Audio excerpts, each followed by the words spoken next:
Welcome everybody back to the E-Team Sponsor podcast. I'm co-founder and CEO Sean Connors. Pleasure to be joined this morning by legendary head football coach down at Mater Dei High School, Coach Rollinson. Coach Rollinson is heading into his 31st year as head coach of the Monarchs. In 30 seasons, he's won over 300 games. He's been to the CIF finals 13 times. He's won 7 CIF championships, 3 state titles. They've won the national championship in 1994, 96, 2017, 2018. Coach Rollinson, thanks for coming on with us this morning. Sean, I appreciate it. You know, it sounds like I know what I'm doing, but I really don't. That's why we're having you on, Coach. This is, this is what people they're learning to yearn. They want to hear from the people that have done it. So, it's quite a list of accomplishments, Coach. I'm sure those seasons were probably a lot different than the ones that you're preparing for now. How has the last handful of months been? And obviously with the delay at the start of the season, how are things going down there in the Mater Dei football program? Well, Sean, I do appreciate that nice introduction. It's different, brother. You come off 19 and we had a great ball club, and we came up a little short. Whatever, that's going to happen. And I commend Bosco for their success. And then the planning stages start, and then everybody's world gets turned upside down. 1 minute you're driving to work, which I have done for 45 years here at Mater Dei, and the next minute I'm sitting on my couch trying to, look in the backyard, which I probably hadn't seen in 45 years.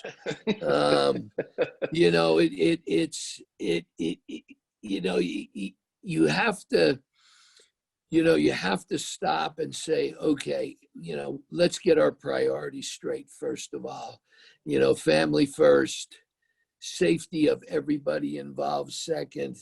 And then, okay, how are we going to skin this cat? What's going to happen? And the next thing we probably I've had, Sean, literally 6-8 calendars that I've compiled. And what I learned early on within the first 12 weeks of COVID is you better be flexible.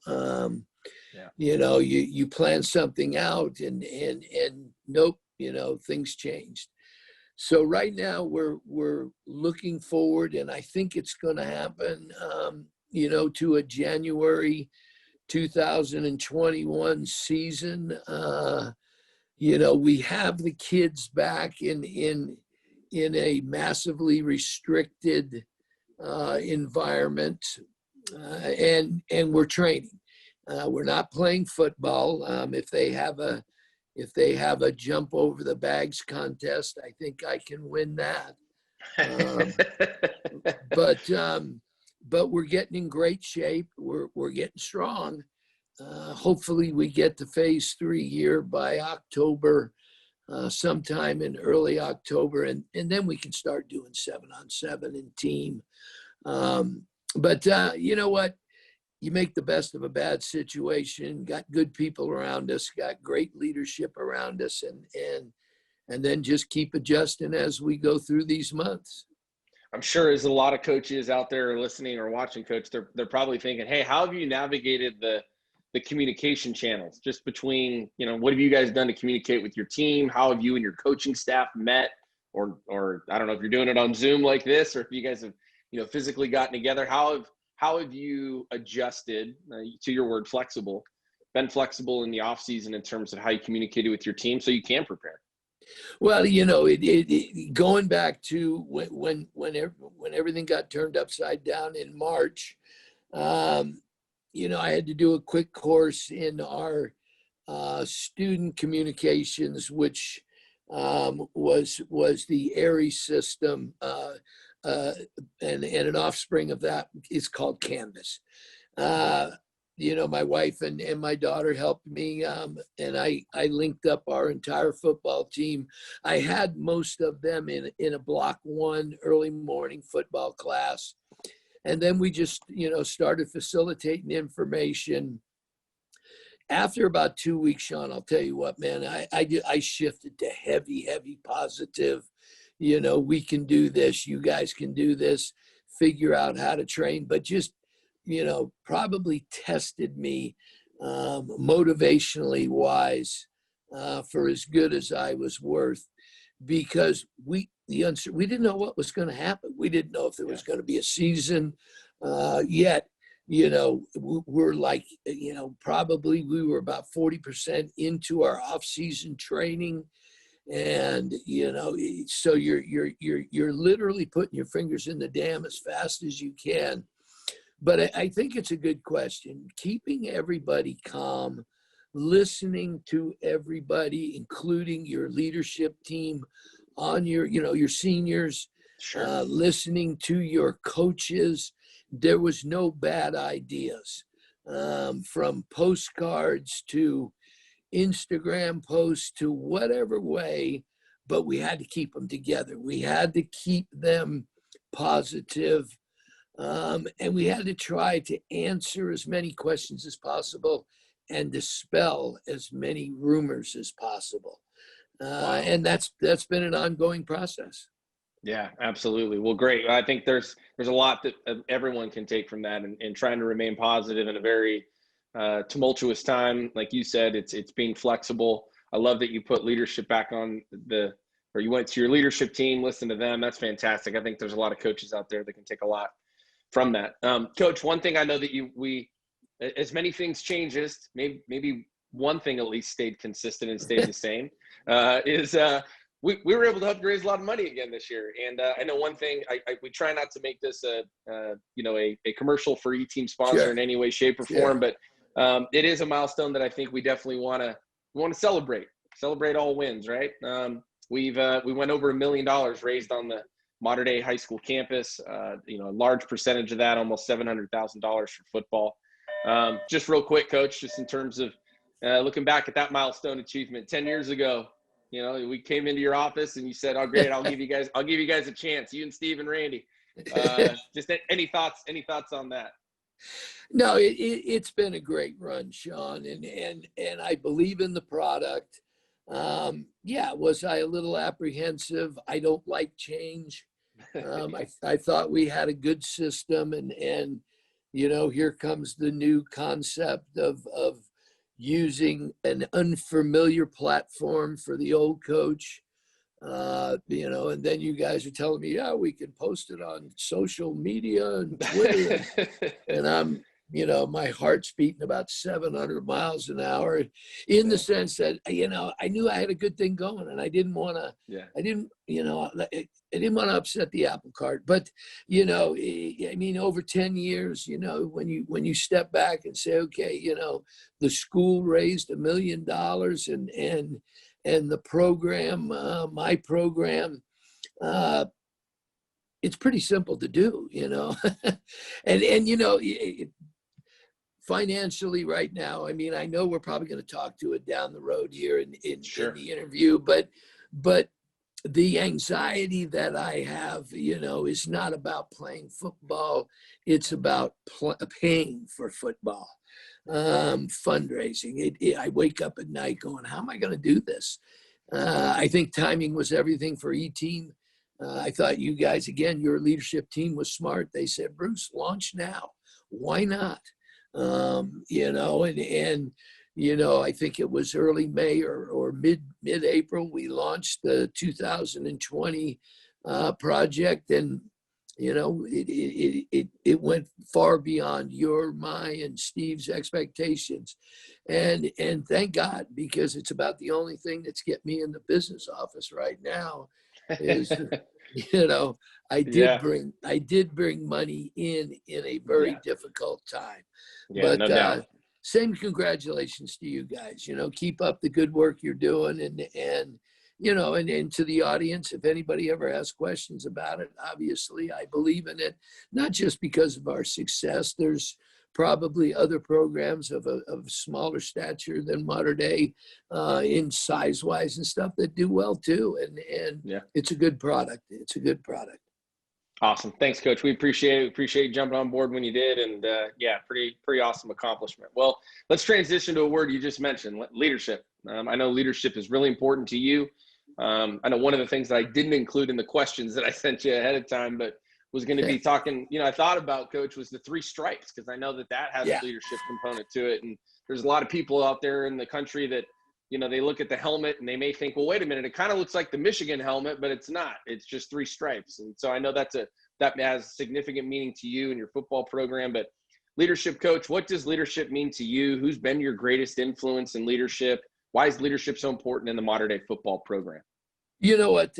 It's a broad subject. It's a well-versed subject. Take a look. I say this to the coaches that'll view this. Think about your present situation right now, your administration, other head coaches. And I've always believed in leadership. True leaders rise in a crisis situation, and average leaders or below average leaders start to disappear in crisis situation. If you look within your own program or the other programs on your campus, or like I said, directly at your administration, who's stepped up and who's disappeared. This is the time that you really find out how good you are and how good the leadership base is around you. People want to discuss leadership. Are they, are you born with it? Can it be taught? I've always believed, Sean, that it's a combination of all of the above. Because there are different leaders. There are different types of leaders. Matt Grudy-Good, one of the greatest high school football players in California history, if not national history, never said a word, but he led by example. You have the vocal leader, but they can back it up with their play. There's so many dynamics to leadership. There's so many good books out there. When leadership to me is the responsibility of the entire coaching staff. We have to be good examples of leadership, but you have to permeate it through your program. We do have our foundation of our program, which is the three stripes: pride, poise, and courage. And we talk about it constantly. Everything within the Mater Dei football program is built around those three stripes. And when you graduate, the three stripes never leave you. They just move to your heart. And we want you to emulate, and our hope is that you emulate pride, poise, and courage as you become a father or you become a doctor, a lawyer, whatever it is, a school teacher, that, the values that we've taught. But leadership, you have to address it. You can't just assume it's going to happen. We have rack leaders in the weight room. We have squad leaders on the field. I choose those leaders, and I have a diversity of kids. It's not all the top players. It's not the kids that look the best in the uniform. It's a gamut of different ethnic diversity, different social diversity, economic diversity, and now I try to build this package. I've always believed that, Sean, that every year you have to remotivate everybody. Every year you have to get everybody to get ready for another dose of the Mater Dei football Kool-Aid. You can't make assumptions. Do you know what I mean? You can't assume, Sure. Okay, well, I'm telling you, Sean, we got a great football team coming back. Okay. Yeah. But you can't just assume that because you have a lot of returning defensive and offensive players that you're going to be successful. It's the chemistry of the football team. And now I'm going to flash back and forth, flash to COVID. Sure. Okay. That scares me. Okay. Because we lived, we started living together in early January of 2020. When I say living together, training in the early morning hours, going to school together, having lunch together, then after school, whatever the training dictated for that day, leaving sometime late in the afternoon or early evening. All of that was taken away in March. We had them for 10 days in July, and we just got them back August 17th with all the social distancing stuff. So I'm constantly, whether it's Zoom staff meetings or whether it's socially separated staff meetings, but every meeting I'm starting it out before we get to the details of practice plans and the latest and greatest schedule that I've devised, is I talk about camaraderie, leadership, chemistry, culture. What are we going to do? How, they haven't seen us, so, and the next thing, you and I know how fast time goes by. I mean, September's almost done. And then we're going to October, and we're supposed to put the pads on, and we're supposed to start smacking into each other December 14th. So what is that? That's like an 8 to 10 week window when I normally had 7 months of preparation, not just physical, okay, the mental and the development of leadership. So, it's a hot topic right now in modern day football with, thank God I've got experienced men and but we got to reconstruct a lot of our ceremonies, a lot of our, the way we develop leadership. We got to come up with new ideas. I love it. I think there's a lot to be said for, what you mentioned there, Coach, and that it's one thing to have something be a foundational component of your program. And then it's another to say, well, we live in a different world now. So it takes on a whole nother meaning. And no doubt sounds like you're developing a lot of leaders with the young men that you have there. Coach, we'll get into some the other thing, Sean, let's don't hide from it. Now you've got the social diversity issue. Okay. Sure. Yeah. And I'm not going to hide from it. I'm listening to my kids. We're dialoguing it as much as possible because we haven't been together that much. I think, but that's a whole new component that's waiting on these kids, identity and all of that stuff. And COVID positive test, negative test. I mean, here's how I look at it. And I think coaches will probably understand what I'm saying. I probably sleep good every third night because my mind is going, whether it's worrying about the financial status of my program, whether it's worrying about scheduling. And if anybody's listened to this podcast, I need a January 8th game, a game 1, and I can probably travel, fellas. If you want to figure something out and bring the Monarchs up. Let's get you on with Clayton Valley Charter, Coach. Hey, I'm telling you right now, I heard they have January 8th. I'll be there. I'll be there. We'll broker that deal for you. I can tell you right now, the guy will make a hell of a lot of money when I bring my show into town. But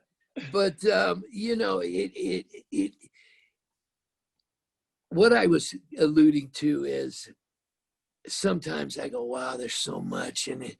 But then I go, okay, I'm pretty experienced. Yeah, I'm old, but I'm having this anxiety. What's it like for a 16-year-old kid? What's it like for a 17-year-old kid? Yeah. You better be talking to them about this, and you better be having your door open and saying, how you doing today, brother? Because there's a lot going on. Think about, I've got a bunch of 5-star, 4-star kids, whatever, who cares, okay? They're locked, okay? But I got a lot of really good football players that this was their year. They have worked for 3 years in the program, and they're capable of getting not a high level D1 scholarship, but a mid level or low level or an FCS type of scholarship, and they go to sleep at night not even knowing if they're going to get to show their wares. That's an awful lot of, that's a big burden on a kid. So my point being is, we have to be there for these kids, and that's part of leadership. That's part of Yeah, leadership. absolutely. Well, Coach, I commend you for doing it. I know that coaching in 2020 has taken on a whole nother level of leadership, and just based upon what you're talking about there, and covering everything that these kids need to hear and know, and same with you and your coaching staff. Those young men are definitely in good hands. So great to hear that you're doing that. You got it. Thanks, God. Coach, getting back into just why you started doing this in the first place. I know it's, let's roll it all the way back. What was it about? What was it about? I mean, you think, because Coach, it's amazing, right? You've been doing this a long time. You're going into your 31st season. You've had a lot of success, but I mean, let's roll it back. Why did you get back? Why'd you get into coaching? What was it specifically about the development of young man that attracted you to, coaching football and coming back to your alma mater at Mater Dei? I wish I had a great story for you, but mine was, I loved my years at USC and, the Rose Bowl and playing with great players. And, I'm so old, John McKay. But, when I graduated from the business school, and I'll keep it short, but, all these major companies, IBM and the Procter and Gambles, they came and they said, hey, we'd really like you to come to work for us. But every one of them said the same thing. We want to send you back east and go back to college. Well, I was done with college. I needed a break from academics. I needed a break from the classroom. And, an opportunity came up at Salesian High School clear back in 1972.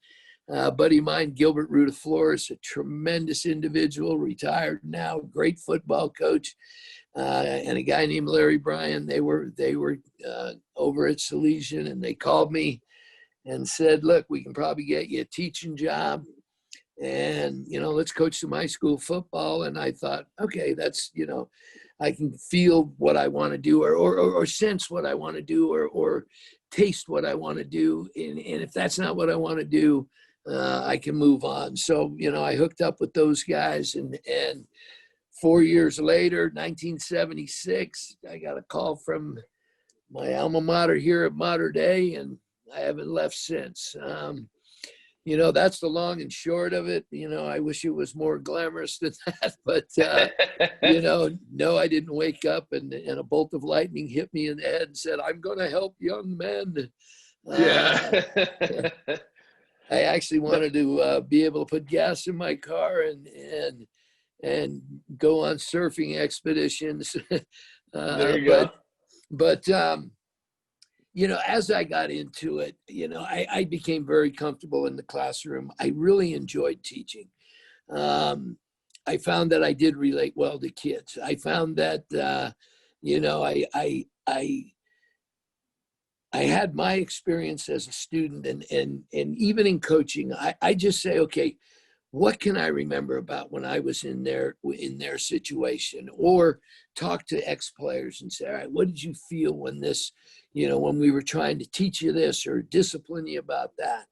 And then it's been a great experience for me. And in 1989, 32 years ago, the administration here came to me and said, we're not going to interview everybody. The job is yours. We want you to take it over. We want you to build it back up. I was ecstatic. I was a nervous wreck because I had no head coaching experience, zero. I actually wasn't even coaching football at Mater Dei anymore. I was teaching here, but I had moved up to Santa Ana College and was the offensive coordinator up there. And, any coach that's listening to me right now is going to nod their head and smile. You'll never forget. I will never forget my first year as a head coach. Some of the stuff that I did and some of the, oh God, but you have to go through that first year. And Sean, I can tell you, winning was very important to me. Winning is still important to me, not winning at all costs. But I think somewhere, I don't know, have an exact year, Sean. I think somewhere, I realize there's something bigger than winning. I still want to win, and I absolutely hate to lose. But I started to realize that I think this is where the Lord wants me and wants to use my influence over these young men. I started seeing the bigger picture of, yeah, it's nice for them to win a championship or get to the championship game. But there are bigger lessons, bigger values, bigger morals and ethics that we're responsible to impart on them. And then hopefully they carry it into their lives. Today, yeah, I've got national championship rings on my desk. Who cares? Here's your biggest thing. I know the older coaches can relate to this. There is no better feeling than when an ex-player calls 10 years after playing for you and says, Coach, I got a job promotion today. And the reason I beat out the other 3 candidates was that I learned from you hard work, dedication. I learned those values from you, and I incorporated the pride, poise, and courage that you instilled in me. And I'm never going to change. I'm always going to outwork the next guy. You taught me how to deal with adversity. You get off the phone from a call like that and you go, yes, life is good. This is what it's all about. Yeah, I mean, I thought about in the 90s about moving up to the college level, but the instability scared me. But it's at that same time in the 90s where I started to see this bigger picture. And, I hope that all the other coaches, don't get me wrong, fellas. I mean, I want to win. And I'm Sure. But we have a bigger responsibility than just our win-loss record. You don't measure us on that. You don't measure us on how many quarterbacks you put into college. We're measured on the success of our athletes when they move away from us. You guys are up there with one of the greatest, Bob Ladouceur. Yeah. That's all it takes is to, read Bob's stuff. If you had the pleasure, like I did, of getting to know him and hearing him clinic and that's what we all need to emulate. And those are the kind of men that we need to, those are the kind of men we need to be and what we need to represent to our athletes. All right, Absolutely. I'm off my soapbox. No, Coach, you're Coach. Hey, this is great. This is what this is for. Coach, we'll make sure to send you the link too. We actually had Lad on about a month ago, and it was fantastic. Yeah, we talked about a lot of the same issues, a lot of the same things, and something you just said, Coach, was really telling. I think that you can tell people that know you know this, but people can tell just from the conversation we've had so far, you're a competitive guy. Of course you want to win. But I think it's really telling, and I think it speaks a lot about who you are, is that there's winning on the field and there's winning off of it. And you recognize the importance of those wins off the field and how special those conversations with your former student athletes are. And I think that's for a lot of young coaches. I'll tell you what, that was very, very impactful on me. I know that a lot of other young coaches we've talked to, they learn a lot from hearing words of advice and wisdom like that from you and Lad and others. So I think that's a great message to share. Thanks. You got it, Coach. Speaking of rolling it back, let's ask another question along those lines. Let's say that a man or a woman walked into your office today and said, "Hey, I'm going to start a football program at XYZ High School, and I'm going to be a first-time head coach." What would you tell them? What would you tell them is the most important thing, maybe the most important foundational piece to help them get started? I'd probably tell them, have they seen the interest rates? They ought to think about getting a real estate license and selling homes.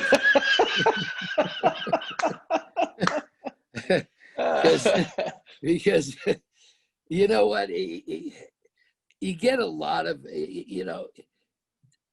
young coaches. I love talking to young coaches, and they come in and I want to be a varsity coach, and do you think I'll ever be a varsity coach? And I said, well, give me a couple of years, let me watch what you do.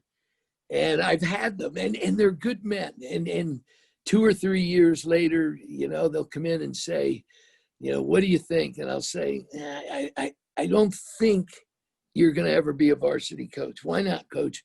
Well, we work 7 days a week. We get here at 7 in the morning, 6 in the morning.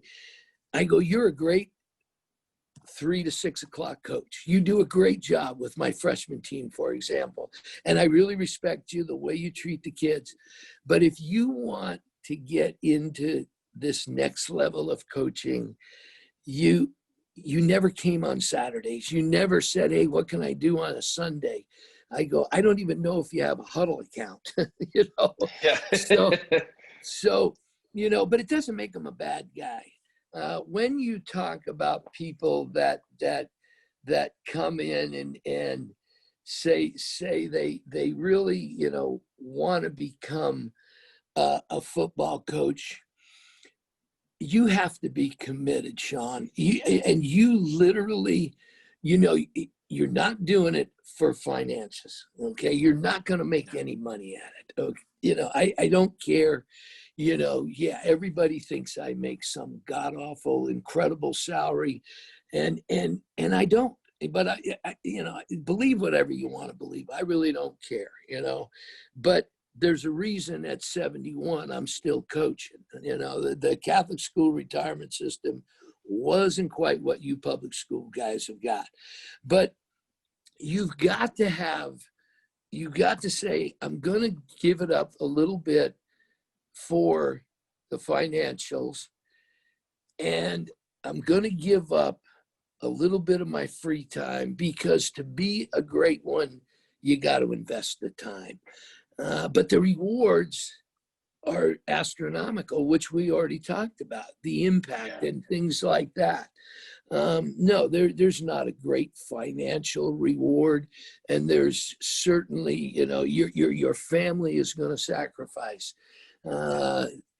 You better have a good wife. I think COVID,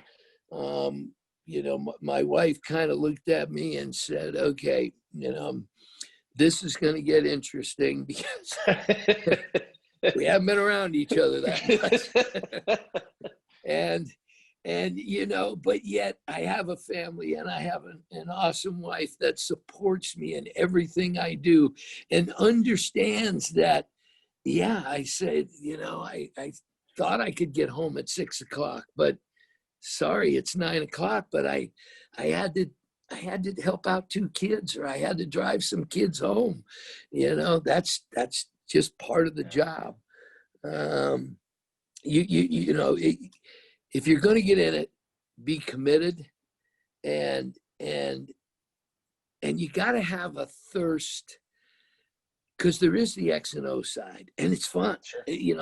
There's nothing better than scheming, and there's nothing better than watching your plans from the weekend before unfold in front of you, and the pressure, Sean,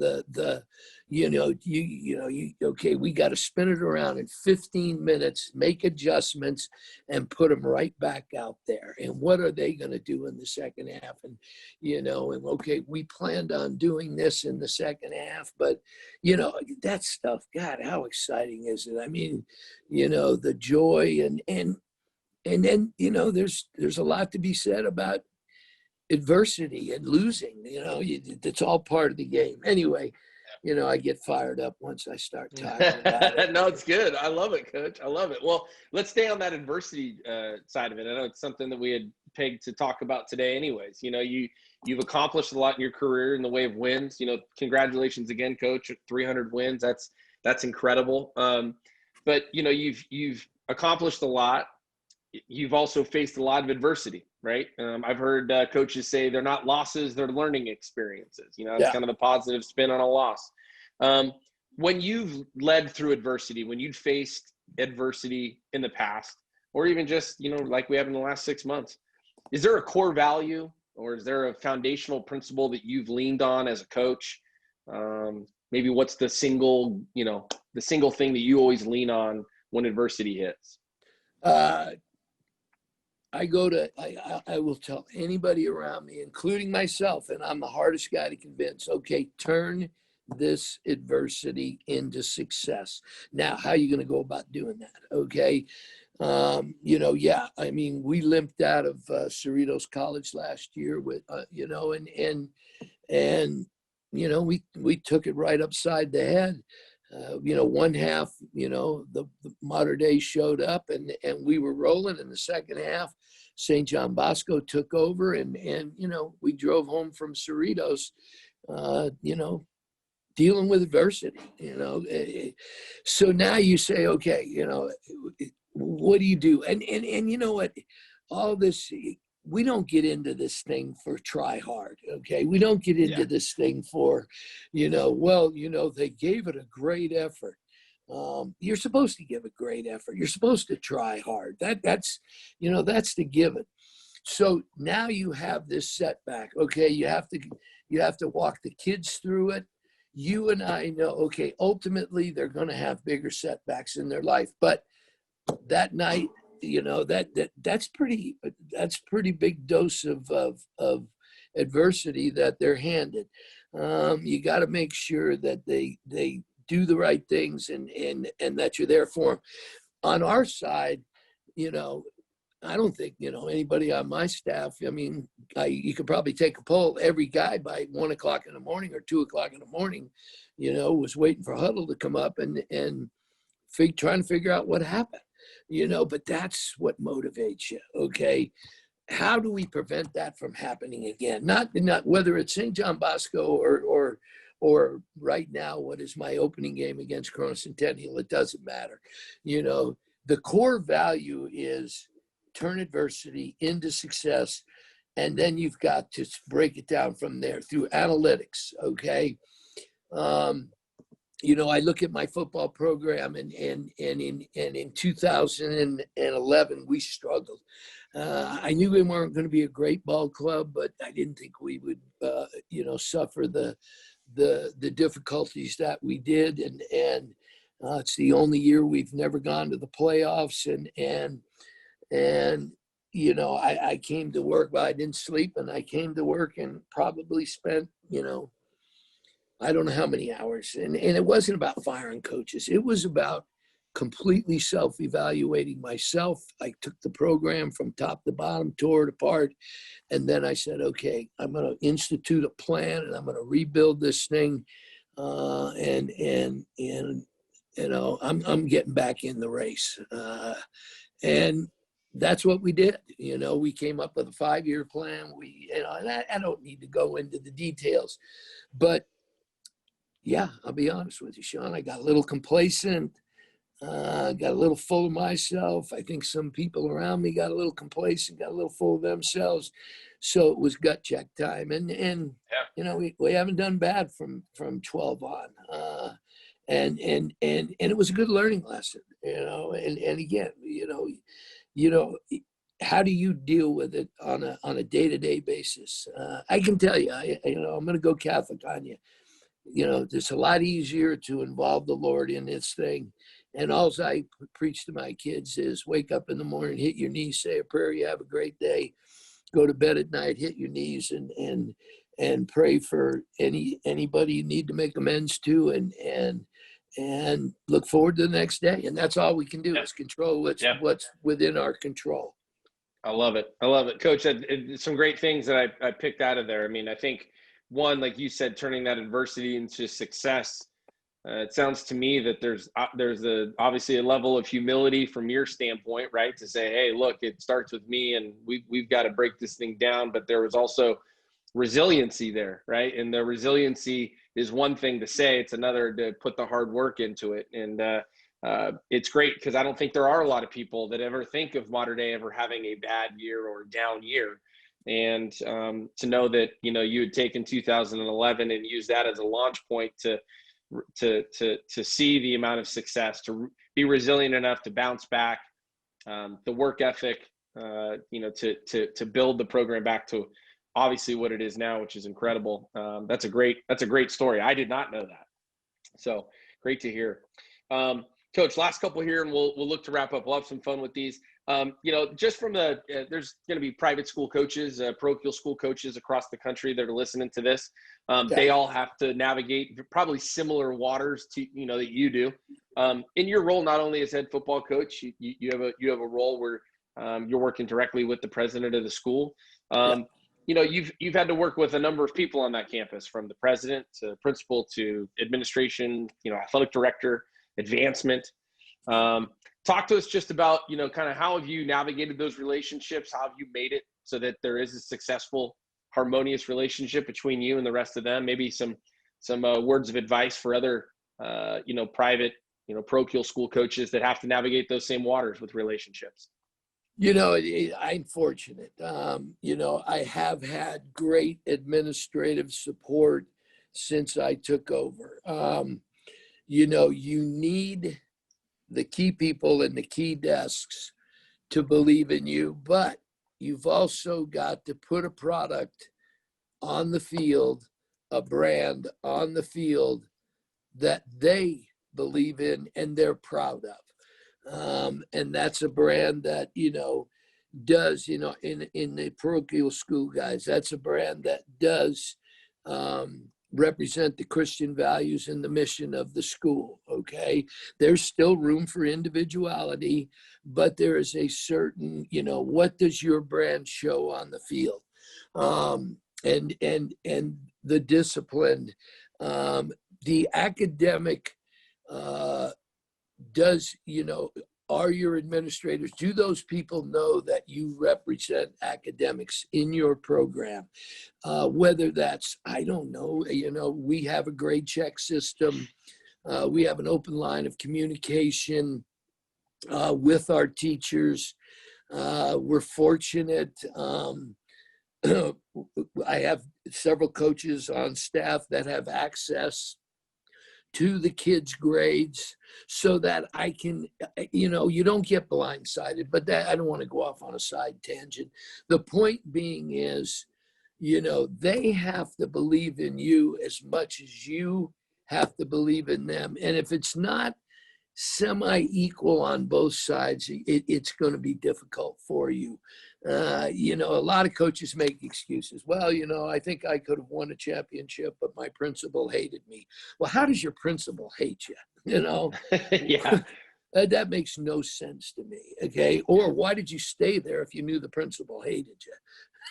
Yeah. I mean, life's about making decisions, and life's too short to be miserable. If the principal hates you, get out of there.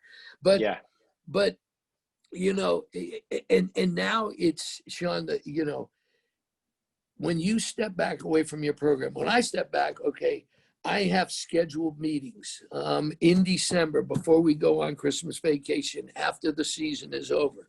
I have a meeting with the vice principal in charge of athletics and our principal, primarily talking about academics, talking about, things that, is there anything I can do better? Just kind of a open round table, but I'm in communication with them. The door is open both ways. If you don't avail yourself to their advice, you have to keep your administrators in the loop at all times.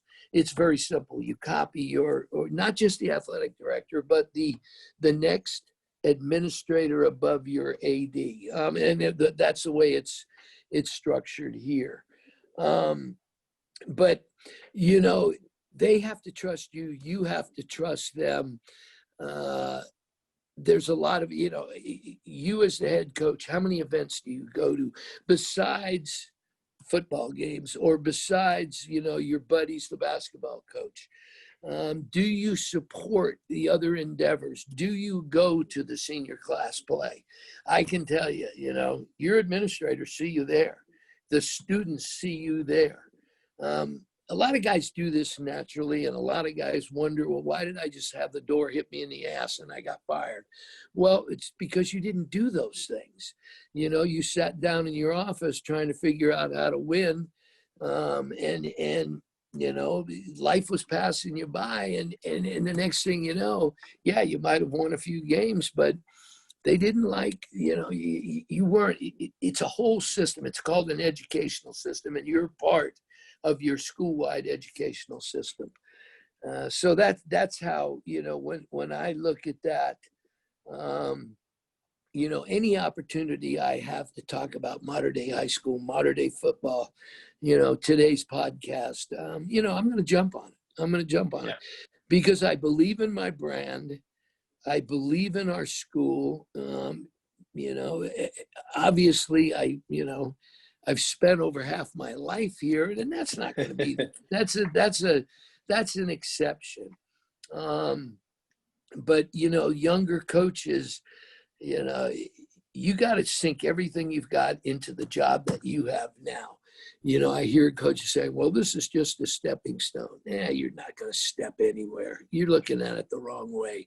Okay, this is where you are in your life at that moment. That's the chapter you're in. Okay, whatever school you've taken the job at, that's the chapter you're in. How do you want the chapter to read? So you want an exciting chapter? Do you want to hold your audience at the edge of their seats? The audience doesn't care, and your audience is the people that are around you. They don't care that this is a stepping stone. They're never going to get to the end of your book because they've thrown it up on the shelf. Yeah. Yep. No, it's a great point, Coach. I think there's, something that you said there I thought was really telling is you have, it goes back to your commitment, right? Like if a coach walked into your office and said, I wanted to be a varsity football coach or be a football coach, you said, hey, you've got to be all in. You got to be all in. You got to be committed. And I think to navigate the parochial high school or private school landscape, it's you got to be all in. It's more than just your football program and communicating and across the campus. So that's great insight. Well, better be a fundraiser, baby. Yeah, you got to raise money too, right? Yeah, absolutely. Exactly. Good. Well, last couple items here, Coach. Sure. We talked about how much you've accomplished. You've accomplished a lot. You're coming back for season 31. Why do you keep coming back?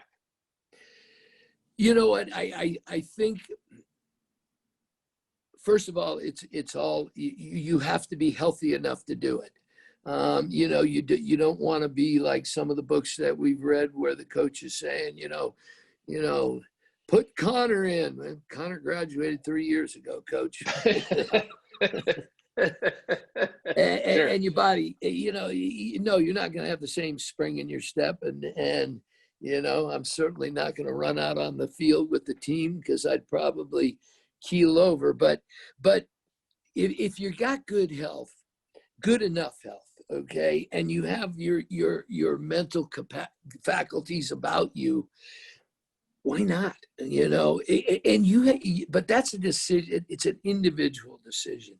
I look and I say, okay, I'm not interested in gardening. I don't, like I said, I didn't even know my backyard was as big as it was, I have no interest, I mean, my coaches say, yeah, he says he plays golf, but he's horrible. Okay. I read the newspaper, but I don't read very much. And so you got to step back and say, okay, well, how much can I watch the NFL channel or ESPN? I'm looking at it as, why do I come back? Because I still think there's some games to be won, some kids to influence, some fun to be had, some camaraderie with, my older coaches. Dave Money's been with me all 32 years.